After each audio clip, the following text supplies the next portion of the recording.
వేషధారులు అంటే ఎవరంటే పైకి ఒకటి చెప్తారు, లోన దానికి వ్యతిరేకమైన జీవితం కనబడుతుంది. రెండవది, వేషధారులు అంటే ఎవరు అంటే వాళ్ళలో ఎన్నో లోపాలు పెట్టుకొని ఇతరుల్లో పాపాలను ఎత్తు చూపించడానికి ప్రయత్నం చేస్తూ ఉంటారు. మత్తయి సువార్త 7వ అధ్యాయం 3 నుంచి 5 వచనాలు మీరు చదివినప్పుడు యేసుప్రభు వారు ఈ రకమైనటువంటి ప్రవర్తనను ఎత్తు చూపిస్తున్నాడు. మత్తయి సువార్త 7వ అధ్యాయము 3 నుంచి 5 వచనాలు. నీ కంటిలోనున్న దూలమునెంచక నీ సహోదరుని కంటిలోనున్న నలుసును చూచుటేలా, నీ కంటిలో దూలముండగా నీవి నీ సహోదరుని చూచి నీ కంటిలోనున్న నలుసును తీసివేయమని చెప్పనేలా. వేషధారి ఎవడటండి వీడు? వేషధారి. వేషధారి తన దగ్గర లోపాలు పెట్టుకొని ఇతరుల లోపాలు చూపించడానికి ప్రయత్నం చేస్తాడు. తన కంటిలో నలుసు పెట్టుకొని, తన కంటిలో దూలం పెట్టుకొని ఎదుటివారు కంటిలో నలుసు వెతకడానికి ప్రయత్నం చేస్తాడు. అంటే ఇతరుల తప్పులు చూడకూడదా? ఇతరుల తప్పులు ఇవి అని చెప్పకూడదా? బాబు నీ బతుకు బాగు చేసుకో, నీ పరిస్థితి ఎలా ఉన్నదని చెప్పడం కూడా నేరమేనా అని అనుకోకండి. అది చెప్పట్లేదు యేసుప్రభు. ఇతరుల తప్పులు వెతకొద్దు, ఇతరుల తప్పులు తెలుసుకోవద్దు, ఇతరుల తప్పులు వేలెత్తు చూపించొద్దు, ఇతరులు సరిచేసుకునేటట్టుగా కూడా చెయ్యొద్దు, నోరు మూసుకొని చెప్పడానికి చెప్పట్లే.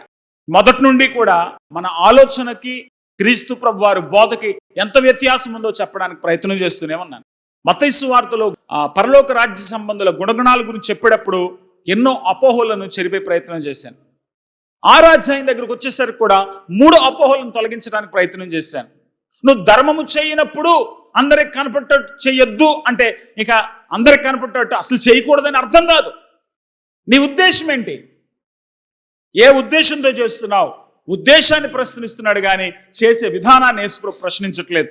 అలా అనుకుంటే అన్ని కానుకలు రహస్యంగా ఇవ్వలేం, అన్ని ధర్మాలు రహస్యంగా చేయలేం. ప్రార్థన చేయనప్పుడు అన్నాడు గనక ఇంకెప్పుడు చూసినా ఒంటరిగానే ప్రార్థన చేయాలంటే సంఘ ప్రార్థనలు ఏం కాను, సమాజ ప్రార్థనలు ఏం కాను, అవన్నీ మానేసుకోవాలా? అవన్నీ చెయ్యమని చెప్పిన వాక్య భాగాల్ని తీసేయాలా? కాబట్టి అక్కడ కూడా ఉద్దేశం బహిరంగంగా ప్రార్థన చేయకూడదని కాదు, కానీ ఏ ఉద్దేశంతో చేస్తున్నావు?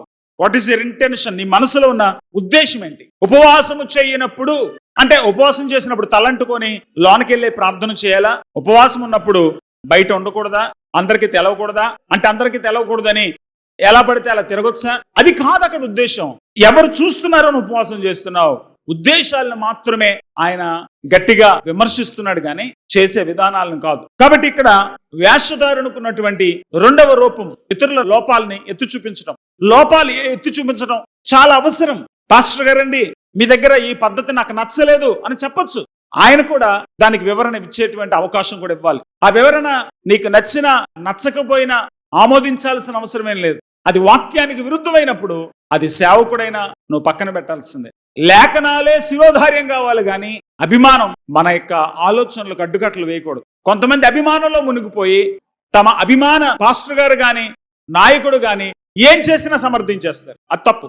నీ అభిమానం నీ కళ్ళు మూసేసి వాస్తవాల నుంచి నేను పెడదో పట్టించుకోడు. తప్పులు చెప్పాలి కానీ అలాగని అనవసరమైనటువంటి ప్రతి విషయాన్ని కూడా చూపించడానికి తెలుగులో ఒక మాట అంటారు కదా, గుడ్డు మీద వెంట్రుకలు వెతుకుతున్నాడు. ఆ ప్రయత్నం చేయకూడదు. లోపాలు ఎత్తు చూపించడం తప్పేమి కాదు కానీ ముందు నీ లోపాలని కప్పిపుచ్చుకోవడానికి ఇతరుల లోపాలు ఎత్తుపట్టడం మంచి పద్ధతి కాదు. ఒక ఆయన తన భార్యని టీ తెమ్మన్నాడు. ఆవిడ టీ పట్టుకొస్తుంది. ఈయన పనిచేస్తూ అక్కడేదో ఒక వస్తువును పక్కన పెట్టాడు, వేరే పనిలో ఉన్నాడు. ఈవిడ టీ తెస్తూ ఆ వస్తువు తగిలి కాళ్ళకి డబాలను పడబోయి టీ ఒలిగిపోయింది. అప్పుడు ఆవిడేమంటుందంటే, నన్ను టీ తెమ్మన్నావు, అక్కడ అడ్డం కాదు ఎందుకు పెట్టావు అని అంటుంది. కానీ నేను చూసుకోలేకపోయినా అనలేదు. అయ్యో పొరపాటు అయిపోయిందండి చూసుకోలేకపోయినా అనలేదు. అంటే కొంతమంది ఏం చేస్తారంటే తమ తప్పుని కప్పిపుచ్చడానికి ఇతరుల తప్పులను ఎత్తిపట్టడానికి ప్రయత్నం చేస్తారు. అది తప్పు.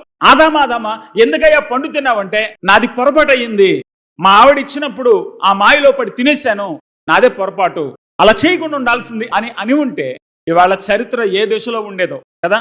చాలాసార్లు చాలా మంది తమ తప్పులు కప్పిపుచ్చుకోవడానికి ఇతరుల తప్పులు వెతికి పైకి తీసుకొచ్చే ప్రయత్నం చేస్తారు. బాబు ఎందుకు చదువుకోవట్లేదంటే, మా నాన్న మంచి కాలేజీలో జాయిన్ చేశాడా అంటాడు.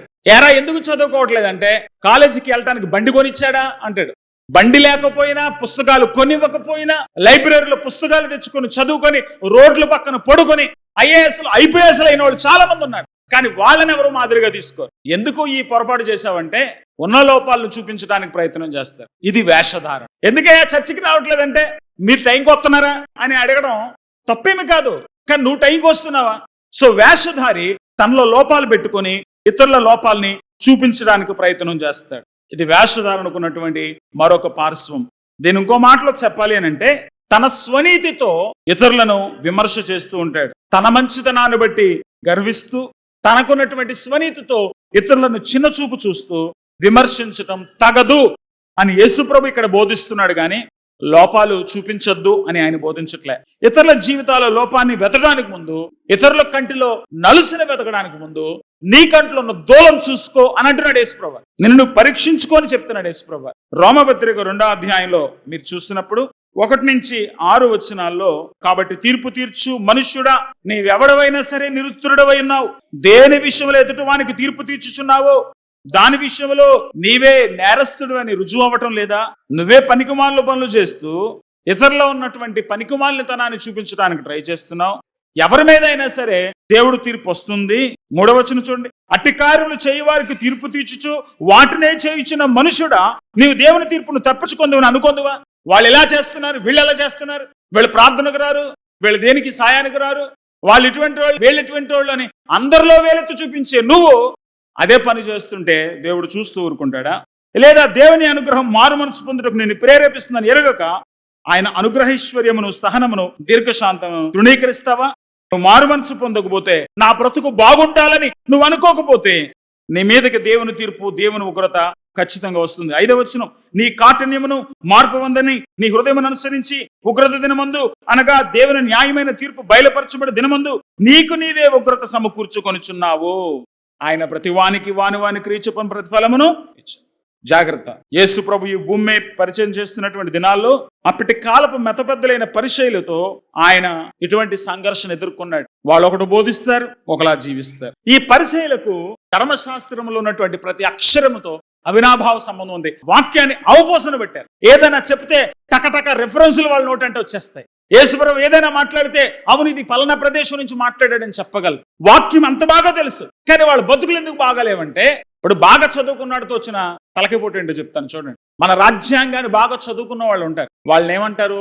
లాయర్స్ అంటారు. వీళ్ళు మనం ఏదైనా కేసులో పడితే మన పక్షంగా కోర్టు ముందు నిలబడి చట్టపరంగా ఇదిగో ఇతను చేసింది తప్పు కాదు అని చెప్పాలి. కానీ వాళ్ళకి చట్టం బాగా తెలుసు కనుక చట్టంలో ఉన్నటువంటి లొసుగులు వాడుకొని నేరం చెయ్యని వాడినేమో నేరస్తునిగా, నేరం చేసిన వాడినేమో నిర్దోషిగా తేల్చడానికి ప్రయత్నం చేస్తూ ఉంటారు. బాగా చదువుకున్న వాళ్ళతో వచ్చిన తలకేపోటు ఇదే. వాడికి తెలిసిన జ్ఞానంతో అబద్ధాలను బాగా నూరిపోయడానికి ట్రై చేస్తారు. మన దేశంలో కూడా శాస్త్రాలు బాగా ఎరిగిన వాళ్ళు ఉన్నారు. వీళ్ళకన్నీ బాగా తెలుసు.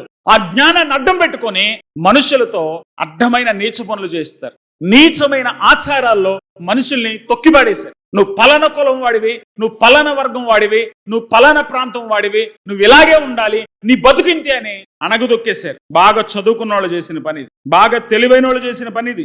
అలాగే ఆ కాలంలో అక్కడున్నటువంటి పరిసయ్యులు కూడా వాక్యాన్ని బాగా చదువుతున్నారు. దేవుని బాగా అర్థం చేసుకోవడానికి కాదు, ఎక్కడ లోపం దొరుకుతుందా దాన్ని బట్టి వాళ్ళ తప్పులు సమర్థించుకోవడానికి, వాళ్ళ లోపాలని కప్పిపుచ్చుకోవడానికి వాక్యాన్ని అడ్డం పెట్టుకుంటున్నారు. కనుక యేసు ప్రభు వాళ్ళని ఏమన్నాడంటే, మీరు వేషధారులు అన్నాడు. వేషధారులు అంటే వాక్యం ఎరగిన వాళ్ళు కాదు, బాగా తెలిసిన వాళ్ళు. బాగా తెలిసి ఆ వాక్యాన్ని అడ్డం పెట్టుకొని సామాన్యమైనటువంటి వ్యక్తులను మోసం చేస్తున్నారు. అపొస్తలుల కార్యములు 26వ అధ్యాయం 5వ వచనంలో చూస్తే పౌలు ఆనాడున్నటువంటి సభ ముందు నిలబడి అంటాడు, అయ్యా మీకందరికీ నా గొడవ తెలుసు, నేను మన మతంలో బహునిష్ట కలిగినటువంటి తెగ నుంచి వచ్చాను, నేను పరిసయ్యుడని అని చెప్పాడు. అంటే పరిసయ్యులు బాగా నిష్ట కలిగిన వ్యక్తులు, ఆచార వ్యవహారాలు బాగా చేసేవారు, వాక్యం పట్ల అమితాశక్తితో వాక్యాన్ని చాలా గౌరవిస్తూ వాక్య ప్రకారంగా బ్రతకడానికి ఇష్టపడేవారు. కానీ వీళ్ళే వాళ్ళ లోపాలకు వాక్యాన్ని చూపిస్తూ మనుషులను పెడదరో పట్టిస్తున్నారు. వాళ్ళు చేసే తప్పులన్నీ ఒప్పులుగాను, ప్రజల పాపాలన్నీ, ప్రజల లోపాలన్నీ పెద్ద పెద్ద పాపాలుగాను చూపించి ప్రజలను నాశనం చేస్తున్నారు. లోకాసు వార్త 18వ అధ్యాయం 11వ వచనం చూస్తే ఒక పరిసయ్యుడు దేవాలయం ముందు నిలబడి ప్రార్థన చేస్తూ ఉంటాడు. వాడి ప్రార్థన మీరు చూసినప్పుడు ఆ ప్రార్థనలో, ప్రభువా నేను పాపిని, నన్ను క్షమించు, నన్ను అంగీకరించు, నన్ను బిడ్డగా చేసుకో అనేది కనబడదు. వాడి ప్రార్థన మీరు చూస్తే, నేను చోర్లను, అన్యాయస్తులను, వ్యభిచారులైనను, ఇతరుల మనుషుల వల్లైనను, ఈ సుంకర వల్లనైనను ఉండనందుకు నీ కృతజ్ఞతాస్తుతులు చెల్లిస్తున్నాను. వీడి ప్రార్థనకి ఇంకొకటి గొడవ ఎందుకండి? నువ్వు ప్రార్థన చేసినప్పుడు నీ గోలేంటో దేవుడు చెప్పుకోవాలి. వాడికి లాగలేను, వీడికి లాగలేను అంటే వేషధారికి ఉన్న లక్షణం ఎప్పుడు ఇతరుల లోపాలు వెతకడానికి ట్రై చేస్తారు. వీడికి రూల్స్ బాగా తెలుసు, ఎవడు రూల్ తప్పుతాడో చూస్తుంటాడు.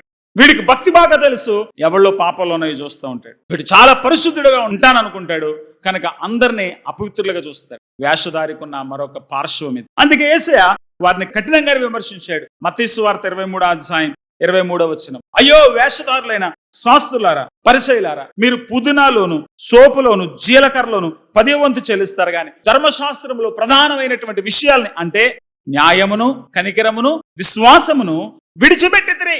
ఎందుకు యేసు ప్రభు ఈ వేషధారులను వ్యతిరేకిస్తున్నాడంటే వీళ్ళలో న్యాయం లేదు, వీళ్ళలో కనికరము లేదు, వీళ్ళలో విశ్వాసం లేదు. దేవుడు కావాల్సిందేంటి?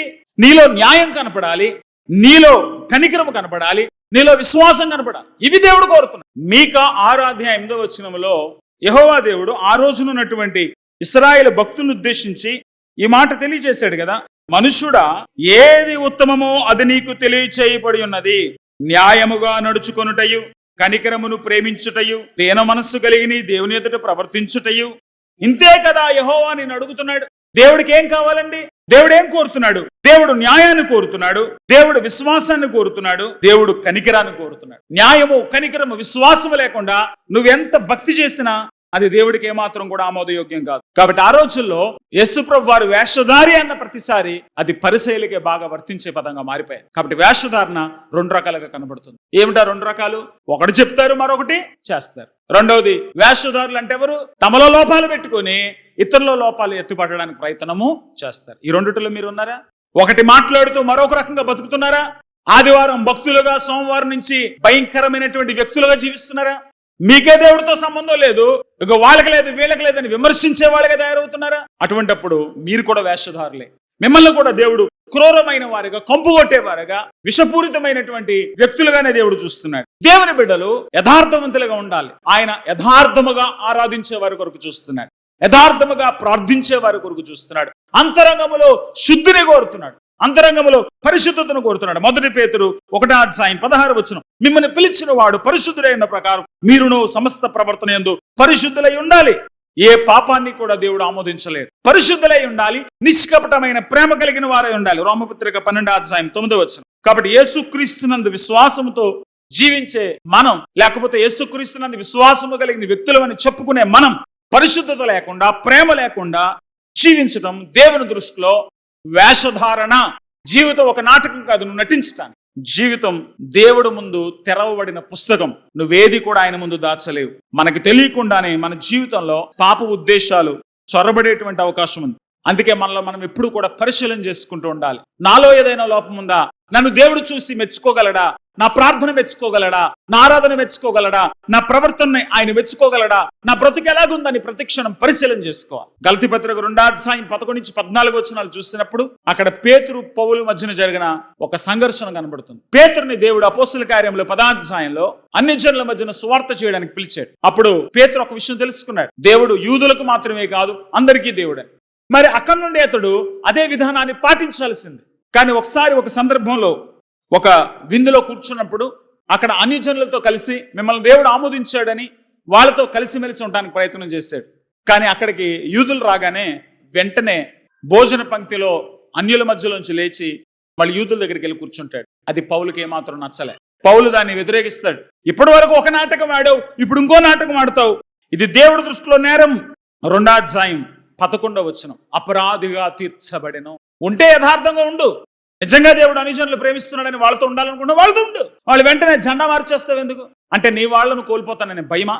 భయం దేవుడి పట్ల ఉండాలి కానీ మనుషుల పట్ల కాదు. మనుషుల పట్ల భక్తిభావాన్ని ప్రదర్శిస్తూ లోన దేవుడి పట్ల భక్తి లేనటువంటి వాళ్ళు దేవుడి చేత అసహించుకోబడతారు. అపోస్తల కార్యముల 5వ అధ్యాయంలో అననీయ సప్పీరా చరిత్ర మీకు తెలుసు కదా. అక్కడ అననీయ సప్పీర్ ఎందుకు చచ్చిపోయారు? వాళ్ళు వేషధారులుగా ప్రవర్తించడం వల్ల. వేషధారణకు ముఖ్యమైనటువంటి కారణం చెడిపోయిన హృదయం. నీ హృదయం బాగుంటే నీ ప్రవర్తన బాగుంటుంది. నీ హృదయం చెడిపోతే నీ ప్రవర్తన అవకాశవాదంగా మారిపోతుంది. ఏ ఎండక గొడుగు పట్టినట్టు ఎక్కడ ఎటు అవకాశం ఉంటే అటు మారిపోతుంటావు. బైబిల్ గ్రంథం ఈ హృదయాన్ని మోసకరమైనదిగా అభివర్ణించింది ఇర్మియా గ్రంథం 17:9 కపటమైనదిగా అభివర్ణించింది హోషేయ గ్రంథం 10:2 చెడ్డదని చెప్పింది మార్కు సువార్త 7:21-23 దేవుడితో సంబంధము లేనిదిగా తెలియజేసింది మత్తయి సువార్త 15:8-9 కాబట్టి నీ హృదయం దేవుడితో సంబంధం లేనిదైతే, నిజంగా నువ్వు పాపం నుండి విడుదల చేయబడి యేసు ప్రభువును హృదయంలో చేర్చుకొని నువ్వు పశ్చాత్తాపడి ప్రభు కొరకు జీవించే వ్యక్తివి కానప్పుడు, నీ హృదయం మోసకరమైంది గనక, నీ హృదయం కపటమైంది గనక, నీ హృదయం చెడ్డది గనక, నీ హృదయం దేవుడితో సంబంధం లేదు గనక నువ్వు దేవుడిని సంతోషపెట్టాలని ప్రయత్నం చేయవు, మనుషులను మెప్పించడానికి మాత్రమే భక్తి చేస్తావు. ఇక్కడ శాస్త్రులు పరిశీలన మీరు చూసినప్పుడు వాళ్ళు అందరి ముందు గొప్పగా దాన ధర్మాలు చేస్తున్నారు, కానీ వాళ్ళ హృదయాలు దేవుడికి అనుకూలంగా లేవు. నిజంగా ఇవ్వాలనే మనసు లేదు వాళ్ళకి, కానీ పైకి అందరి ముందు పేరు రావాలని దాన ధర్మాలు చేస్తున్నారు, అందరి ముందు పేరు ప్రఖ్యాతులు కావాలని బహిరంగ ప్రార్థనలు చేస్తున్నారు. 6:2 6:5 6:16 అందరి ముందు ఉపవాసాలు చేస్తున్నారు. 15:7-9 రకరకాల ఆచారాలు పాటిస్తున్నారు. మత్తయి సువార్త 22:18 చక్కగా సమాజంలో మంచి వ్యక్తులుగా ఉండడానికి ట్రై చేయట్లేదు, కనుపరుచుకునేందుకు ప్రయత్నం చేస్తున్నారు. మత్తయి సువార్త 23:5-6 చక్కని వస్త్రాలంకరణలు చేసుకుంటున్నారు. మత్తయి సువార్త 23:7 ఉన్నత స్థానాలను అలంకరిస్తున్నారు. ఇవన్నీ కేవలం పైకి కనబడేటువంటి విధానాలు మాత్రమే. నువ్వు వేషధారివైతే ఇచ్చేదానికంటే చెప్పుకోవడానికి ఎక్కువ ప్రాముఖ్యతనిస్తావు. నువ్వు వేషధారివైతే వ్యక్తిగత ప్రార్థన కంటే బహిరంగ ప్రార్థనలు పెద్దవిగా ఉంటాయి. నువ్వు వేషధారివైతే నీ ఉపవాసం ప్రజల జాలిని కనుగొనడానికి ప్రయత్నం చేస్తుంది, కానీ దేవుని మనసును కొలగొట్టడానికి ప్రయత్నం చేయదు. నువ్వు వేషధారివైతే నీ ఆచారాల్లో చూపించే శ్రద్ధ భయభక్తుల్లో చూపించవు. న్యాయం లేదు, విశ్వాసం లేదు, కనికరం లేదు, కానీ పైకి మాత్రం ఆచారాల్లో బేసిక్గా కనపడతాం.